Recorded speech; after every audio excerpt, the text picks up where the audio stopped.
ang ligtas na si Shuvi, binigyan ng payo ang nakaligtas ding si Charlie. Scary ang outside, but good kay. Hindi ka kabalo if people loves you.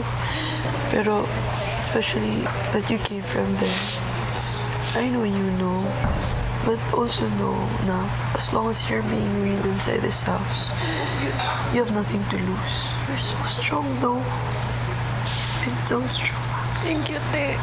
Sa bedroom, si Charlie naman ang dumamay kay Bianca. Okay. Worry. It's okay. Don't worry. Dapat ako yung nagko-comfort sa'yo. Hindi okay.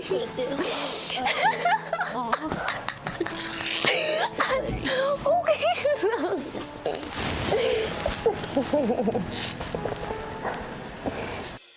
Ang malapit na magkaibigang sina Mika at Brent, di pa rin makamove on sa matensyong eviction. Parang lahat kayo nasa eviction room. Ngayon, parang nasa eviction room lahat. So parang nung ate ko lang sinelebrate ko eh.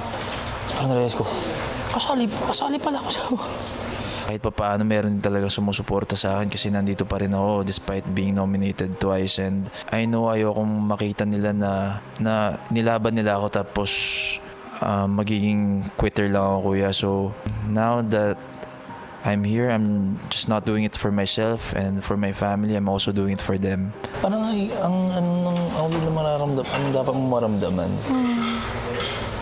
Kasi you wanna celebrate everyone na nasa safe. Pero, paano yun?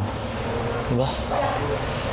Alam ko naman na may lalabas. Alam mo pag sasabihin ka, hindi ka lalabas. O kaya iba. Tapos maririnig mo yung sasabihin niya din yun sa iba.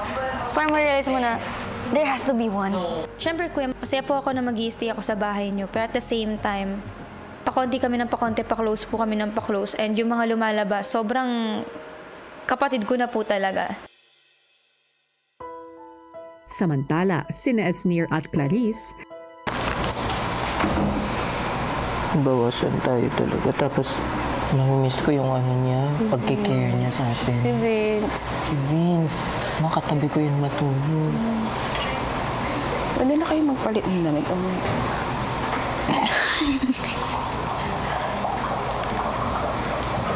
Costume, tatawa ako. Gini-G ka na agad mo. Siguro sabi mo. Ikaw yung pinakaunang ina mo. Sabi mo. Manonood. kasi naman Klang, ganap na ganap ka for this eviction? Sanay ako na kuya, sanay po ako na hindi ganun kadami yung bumoboto, kuya. Feeling ko wala akong karisma sa tao. Pinagpapasalamat po ako syempre, kuya, na nabigyan pa po ako ng isa pang pagkakataon para magtagal pa po dito sa bahay niyo, kuya, at makasama pa po yung mga ibang housemates. Habang kumakain, si Ralph hinirita naman ang nakaligtas na si Will.